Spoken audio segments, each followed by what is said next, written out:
ಅರಿಕದಿಂದ ಕಥೆಯು ಅರಿಕದಿಂದ ಕಥೆಯು ನಾನು ಅದೇ ಪರಿಮಳ ಹಳೆದು.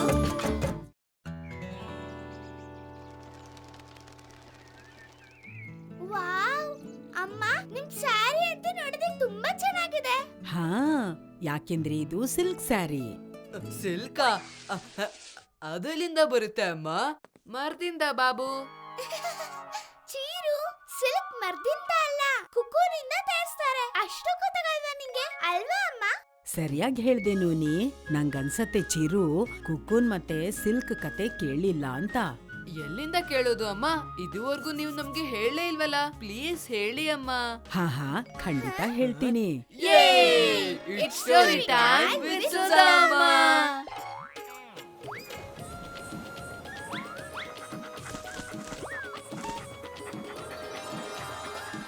The story of silk.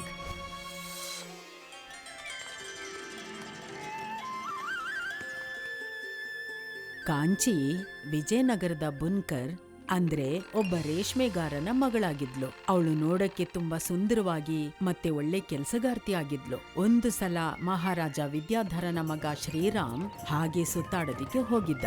ಆಗ ಅವನ ದೃಷ್ಟಿ ಕಾಂಚಿ ಮೇಲ್ ಬಿತ್ತು. ಆಗ ಅವಳು ಚರ್ಕದಲ್ಲಿ ನೇಯ್ತಾ ಕೂತಿದ್ಲು.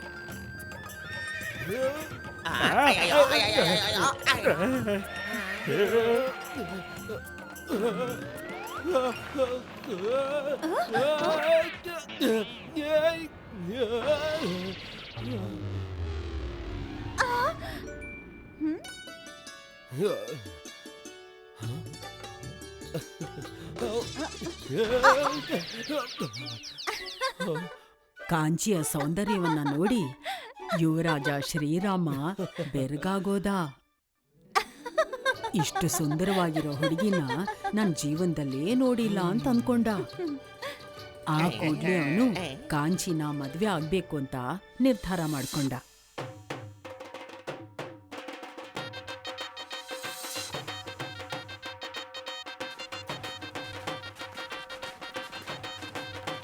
ಮದ್ವೆ ಆಗಿ ಅವಳನ್ನ ಅರಮನೆ ಕರ್ಕೊಂಡ್ ಬಂದ. ಕಾಂಚಿಗೋಸ್ಕರ ಅರಮನೆಯಲ್ಲಿ ಎಲ್ಲಾ ವ್ಯವಸ್ಥೆಗಳು ಆಗಿತ್ತು. ಆದ್ರೂ ಕೂಡ ಅವಳಿಗೆ ಖುಷಿನೇ ಇರ್ಲಿಲ್ಲ.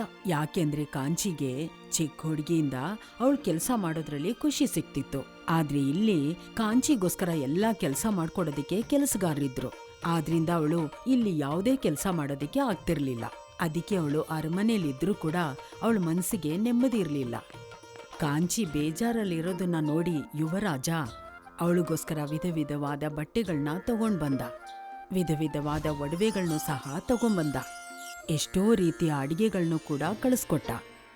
ಆದ್ರೂ ಕೂಡ ಕಾಂಚಿಗೆ ಖುಷಿನೇ ಇರ್ಲಿಲ್ಲ. ಒಂದಿನ ಕಾಂಚಿ ತೋಟದಲ್ಲಿ ಕೂತ್ಕೊಂಡು ವಿಶ್ರಾಂತಿ ತಗೋತಿದ್ಲು. ಹಳ್ಳಿ ಜೀವನ ಎಷ್ಟು ಚೆನ್ನಾಗಿತ್ತು. ನನ್ ಕೆಲ್ಸನ ನಾನೇ ಮಾಡ್ಕೋತಾ ಇದ್ದೆ. ಎಷ್ಟು ಜನ ಇರ್ತಾ ಇದ್ರು ಅಕ್ಕಪಕ್ಕ ಮಾತಾಡೋದಕ್ಕೆ. ಆದ್ರೆ ಇಲ್ಲಿ ಯಾವ ಕೆಲ್ಸನೂ ಇಲ್ಲ. ಮಾತಾಡೋಣ ಅಂದ್ರೆ ಅಂತ ವ್ಯಕ್ತಿನೂ ಇಲ್ಲ.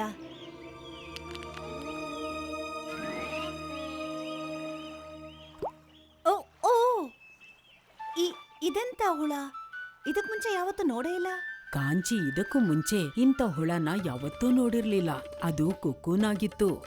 ಆ ಕುಕ್ಕೂನ್ ಮೈಯಿಂದ ದಾರ ಬರ್ತಿತ್ತು. ಅದು ರೇಷ್ಮೆ ದಾರ ಅಂದ್ರೆ ಸಿಲ್ಕ್ ಆಗಿತ್ತು. ಇದೇನಿದು? ಯಾವ್ದೋ ದಾರ ಅನ್ಸತ್ತೆ. ಎಷ್ಟು ಮೆತ್ತಗಿದೆ. ಇದ್ರಲ್ಲಿ ನಾನು ಎಷ್ಟು ಒಳ್ಳೆ ಬಟ್ಟೆ ಮಾಡ್ಬೋದು. ಸೈನಿಕ್ರೇ, ಹೇಳಿ ರಾಜ್ಕುಮಾರಿ. ಈ ಮರದಲ್ಲಿ ರೇಷ್ಮೆ ಹುಳ ಎಷ್ಟೆಲ್ಲ ಇದೆಯೋ ಅದನ್ನೆಲ್ಲ ಒಟ್ಟುಗೂಡ್ಸಿ ಮತ್ತೆ ಬಿಸಿ ನೀರಲ್ಲಿ ಹಾಕಿ ಇದ್ರ ದಾರನ ಹೀಗ್ ತೆಗಿರಿ.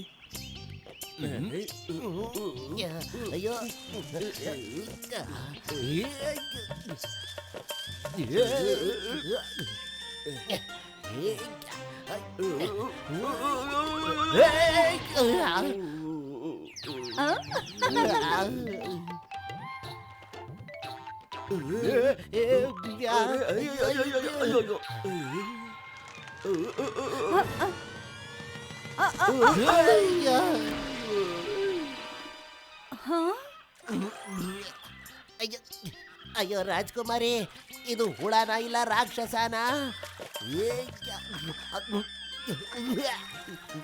ಕಾಂಚಿ ಆದೇಶದಂತೆ ಸಿಪಾಯಿಗಳೆಲ್ಲ ಮರದಲ್ಲಿದ್ದ ಎಲ್ಲ ಕುಕ್ಕುನ್ಗಳನ್ನು ತೆಗೆದು ಬಿಸಿನೀರಲ್ಲಿ ಹಾಕಿದ್ರು.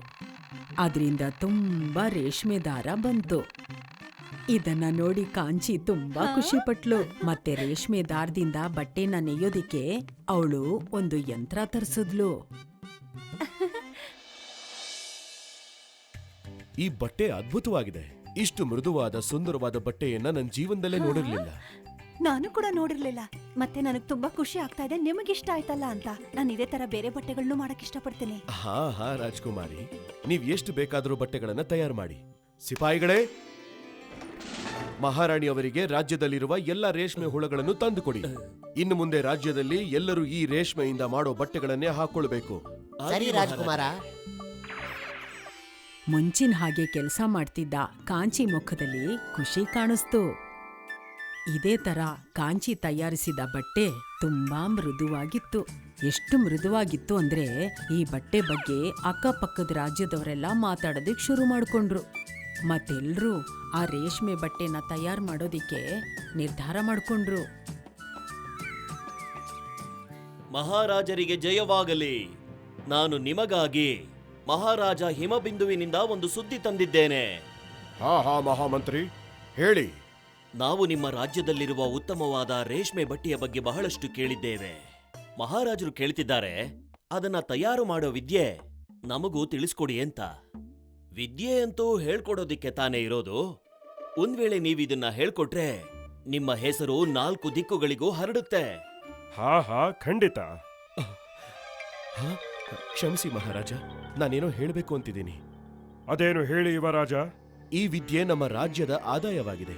ನಾವು ಈ ವಿದ್ಯೆಯಿಂದ ವ್ಯಾಪಾರ ಮಾಡಬಹುದೇ ಹೊರತು ಈ ರಹಸ್ಯವನ್ನ ಯಾರಿಗೂ ಹೇಳೋ ಹಾಗಿಲ್ಲ. ಒಮ್ಮೆ ಯೋಚಿಸಿ ಮಹಾರಾಜ, ಈ ರೇಷ್ಮೆ ಬಟ್ಟೆಯ ವ್ಯಾಪಾರದಿಂದ ನಮ್ಮ ರಾಜ್ಯ ಎಷ್ಟು ಬೆಳಿಬಹುದು ಅಂತ. ನಾವು ಯುವರಾಜರ ಮಾತಿಗೆ ಖಂಡಿತ ಒಪ್ಪುತ್ತೇವೆ. ಮಹಾಮಂತ್ರಿ, ನಮ್ಮನ್ನ ಕ್ಷಮಿಸಿ. ಯಾವುದೇ ತೊಂದರೆ ಇಲ್ಲ ಮಹಾರಾಜ. ರಾಜಕುಮಾರ ನಮಗೆ ವ್ಯಾಪಾರಕ್ಕೆ ಅನುಮತಿ ಕೊಟ್ಟಿದ್ದಾರಲ್ಲ, ಇದೇ ನಮಗೆ ಬಹಳಷ್ಟು ಆಯ್ತು. ಹೀಗೆ ವಿಜಯನಗರದ ಅಕ್ಕಪಕ್ಕದ ರಾಜ್ಯದವರೆಲ್ಲ ರೇಷ್ಮೆ ಬಟ್ಟೆಗಳ ವ್ಯಾಪಾರ ಶುರು ಮಾಡ್ಕೊಂಡ್ರು. ಈ ವಿದ್ಯೆ ಬೇರೆ ಯಾವುದೇ ರಾಜ್ಯದವರಿಗೆ ಗೊತ್ತಾಗಬಾರ್ದು ಅಂತ ಮಹಾರಾಜ ಆದೇಶ ಮಾಡ್ದ. ವಿಜಯನಗರದಿಂದ ಯಾವುದೇ ರೇಷ್ಮೆ ಹುಳ ಆಗಿರ್ಲಿ, ರೇಷ್ಮೆ ದಾರ ಆಗಿರ್ಲಿ, ವಿಜಯನಗರದಿಂದ ಆಚೆ ತಗೊಂಡು ಹೋಗ್ಬಾರ್ದು ಅಂತ ಆದೇಶ ಕೊಟ್ಟಿದ್ದ. ಈ ವಿದ್ಯೆಯನ್ನು ಯಾರಿಗೂ ಹೇಳ್ಬಾರ್ದು ಅನ್ನೋ ಆದೇಶ ಮಾಡಿದ್ದ. ರೇಷ್ಮೆ ಬಟ್ಟೆಯ ವ್ಯಾಪಾರದಿಂದ ವಿಜಯನಗರ ತುಂಬಾ ಅಭಿವೃದ್ಧಿ ಆಯ್ತು. ಹಾಗೆ ಶ್ರೀಮಂತ ರಾಜ್ಯ ಕೂಡ ಆಯ್ತು. ಈ ಸೀರೆಗಳು ಎಷ್ಟ್ ಚೆನ್ನಾಗಿದೆ. ಇದೆಲ್ಲ ಯಾರಿಗೋಸ್ಕರ? ನಿನ್ಗೋಸ್ಕರ. ನನ್ಗೋಸ್ಕರನಾ? ಮರ್ತೋದ್ಯಾ, ಇವತ್ ನಿನ್ಗೆ ವಿದಾಯ ಹೇಳೋಂತ ಸಮಯ. ಬೇರೆ ರಾಜ್ಯಗಳಲ್ಲಿ ನಾವ್ ತಯಾರು ಮಾಡಿರೋಂತ ರೇಷ್ಮೆ ಬಟ್ಟೆ ವ್ಯಾಪಾರ ಮಾಡ್ತಾರೆ. ನಮ್ಮ ರಾಜ್ಯದ ರಾಜಕುಮಾರಿಗೆ ವಿದಾಯ ಹೇಳೋವಾಗ ರೇಷ್ಮೆ ಸೀರೆ ಕೊಡ್ಲೇಬೇಕಲ್ವಾ? ನನ್ಗೆ ರೇಷ್ಮೆ ಯಂತ್ರದಿಂದ ಬಟ್ಟೆ ನೇಯೋದು ಅಂದ್ರೆ ತುಂಬಾ ಇಷ್ಟ. ನಾನ್ ಬರೀ ಸೀರೆ ಅಷ್ಟೇ ಅಲ್ಲ, ನನ್ ಜೊತೆ ಇಲ್ಲಿಂದ ರೇಷ್ಮೆ ಹುಳನ ತಗೊಂಡ್ ಹೋಗ್ತೀನಿ. ಯಾಕೆಂದ್ರೆ ನಾನು ಇಲ್ಲಿಂದ ಅಲ್ಲಿಗೆ ಹೋಗಿ ರೇಷ್ಮೆ ಬಟ್ಟೆಗಳನ್ನ ಮಾಡ್ಬೋದು. ಈ ತರ ತಪ್ಪನ್ನ ಮಾಡ್ಬೇಡ ಮಲ್ಲಿಕಾ. ಮಹಾರಾಜರು ಆದೇಶ ಕೊಟ್ಟಿದ್ದಾರೆ. ನೀನ್ ಮರ್ತ್ಬಿಟ್ಟಿದ್ಯಾ? ನಮ್ಮ ರಾಜ್ಯ ಬಿಟ್ಟು ಹೋಗೋಕು ಮುಂಚೆ ಎಲ್ರೂ ತಪಾಸಣೆ ನಡೆಸ್ತಾರೆ. ಒಂದ್ ವೇಳೆ ಸಿಕ್ಕಾಕೊಂಡ್ರೆ ಶಿಕ್ಷೆ ಆಗತ್ತೆ. ಮತ್ತೆ ನಾನೇನ್ ಮಾಡ್ಲಿ? ಏನು ಮಾಡ್ಬೇಡ. ನಿನಗ್ ಯಾವಾಗ ರೇಷ್ಮೆ ಸೀರೆ ಬೇಕು ಅನ್ಸತ್ತೋ ಆಗ ಯಾರನ್ನಾದ್ರೂ ಕಳ್ಸು, ನಾನ್ ಕಳಿಸ್ಕೊಡ್ತೀನಿ. ಮಲ್ಲಿಕಾ ಮಹಾರಾಜ ವಿದ್ಯಾಧರನ ತಮ್ಮನ ಮಗಳಾಗಿದ್ಲು. ಅವಳಿಗೆ ಕೆಲವು ದಿನಗಳ ನಂತರ ಪಕ್ಕದ ರಾಜ್ಯದ ಮಹಾರಾಜನ ಜೊತೆ ಮದ್ವೆ ಕೂಡ ಆಯ್ತು. ರೇಷ್ಮೆ ಬಟ್ಟೆ ಮಾಡೋದಿಕ್ಕೆ ಮಲ್ಲಿಕಾ ಕಾಂಚಿಗೆ ಯಾವಾಗ್ಲೂ ಸಹಾಯ ಮಾಡ್ತಿದ್ಲು. ಮಲ್ಲಿಕಾಗೆ ಮದ್ವೆ ಆದ ನಂತರ ಅವಳಿಗೂ ರೇಷ್ಮೆ ಸೀರೆ ಮಾಡೋದಿಕ್ಕೆ ತುಂಬಾ ಆಸೆ ಆಗಿತ್ತು. ಆದ್ರೆ ಕುಕೂನ್ ಇಲ್ದೆ ಇದನ್ ಮಾಡಕ್ ಆಗ್ತಿರ್ಲಿಲ್ಲ. ಅದಕ್ಕೆ ಅವಳು ಒಂದು ಉಪಾಯ ಮಾಡಿದ್ಲು.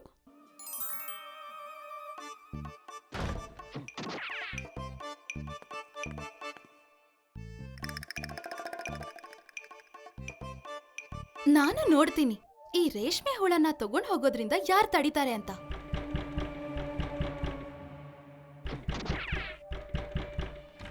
ನೋಡಮ್ಮ, ನೀನೀಗ ವಿದಾಯ ಹೇಳೋ ಸಮಯ ಬಂದಿದೆ. ಆದರೆ ನಮ್ಮ ರಾಜ್ಯದ ನಿಯಮವೇನೆಂದರೆ ನೀನು ಹೋಗುವ ಮೊದಲು ನಿನ್ನ ತಪಾಸಣೆ ಮಾಡಲಾಗುವುದು. ಹಾ ಅಣ್ಣ, ಮಾಡ್ಲಿ. ನಾನು ತಯಾರಾಗಿದ್ದೀನಿ. ದಾಸಿಯರೇ, ಇವ್ರ ಹತ್ರ ಏನೂ ಇಲ್ಲ ಮಹಾರಾಜರೇ.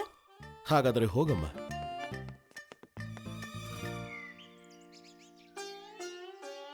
ಮಲ್ಲಿಕಾ ತನ್ನ ಬುದ್ಧಿನ ಉಪಯೋಗಿಸಿ ಕುಕ್ಕುನ ತಗೊಂಡು ಬೇರೆ ರಾಜ್ಯಕ್ಕೆ ಹೋದ್ಲು. ಮತ್ತಲ್ಲಿ ಹೋಗಿ ರೇಷ್ಮೆ ಬಟ್ಟೆನ ಮಾಡೋದಕ್ಕೆ ಶುರು ಮಾಡಿದ್ಲು. ಮಲ್ಲಿಕಾ ರೇಷ್ಮೆ ವಿದ್ಯೆನ ಕಲ್ತಿದ್ಲಲ್ಲ, ಅಂದ್ರೆ ವಿಜಯನಗರದಲ್ಲಿ ಕಲ್ತಿದ್ದ ವಿದ್ಯೆ, ಅದನ್ನ ಎಲ್ರೂ ನೋಡಿ ತುಂಬಾ ಖುಷಿ ಪಡ್ತಿದ್ರು. ಅದರಿಂದ ವಿಜಯನಗರ ಮತ್ತೆ ಅಲ್ಲಿಯ ರಾಜನ ಹೆಸರು ತುಂಬಾ ದೂರದವರೆಗೂ ಪ್ರಸಿದ್ಧವಾಯಿತು. ಮತ್ತೆ ಅಲ್ಲಿ ಕೂಡ ರೇಷ್ಮೆ ವ್ಯಾಪಾರ ಇನ್ನೂ ಹೆಚ್ಚಾಯಿತು. ಆಗ ಮಹಾರಾಜ ವಿದ್ಯಾಧರನಿಗೆ ಒಂದು ವಿಷಯ ಅರ್ಥ ಆಯ್ತು. ಯಾವುದೇ ವಿದ್ಯೆ ಆಗ್ಲಿ ಅದನ್ನ ಬಚ್ಚಿಡಬಾರ್ದು, ಅದನ್ನ ಎಲ್ರಿಗೂ ಹೇಳ್ಕೊಡ್ಬೇಕು ಅಂತ. ಅದಾದ್ಮೇಲೆ ರೇಷ್ಮೆ ವಿದ್ಯೆನ ಕಲಿಯೋದಕ್ಕೆ ವಿಜಯನಗರಕ್ಕೆ ಬೇರೆ ರಾಜ್ಯದ ಜನಗಳು ಬರಕ್ ಶುರು ಮಾಡಿದ್ರು. ಇದರಿಂದ ಅಕ್ಕಪಕ್ಕದ ರಾಜ್ಯದಲ್ಲಿ ಇವ್ರ ಹೆಸರು ಮೇಲ್ಮಟ್ಟಕ್ಕೆ ಹೋಯ್ತು. ಈಗ ಗೊತ್ತಾಯ್ತಾ ಚಿರು ಸಿಲ್ಕ್ ಹೇಗ್ ಮಾಡ್ತಾರೆ ಅಂತ? ನನ್ಗಂತೂ ಇದು ಮೊದ್ಲಿಂದಾನೇ ಗೊತ್ತಿತ್ತು, ಸಿಲ್ಕ್ ಬರೋದು ಕುಕ್ಕುನಿಂದ ಅಂತ. ಆದ್ರೂ ನಾನ್ ತಮಾಷೆ ಮಾಡ್ದೆ ಅಷ್ಟೇ. ಮತ್ತೆ ನಾನ್ ತಮಾಷೆ ಮಾಡಿದ್ರಿಂದ ನಾವ್ ಅಮ್ಮನ್ ಸ್ಟೋರಿನೂ ಕೇಳ್ದಂಗ್ ಆಯ್ತಲ್ವಾ?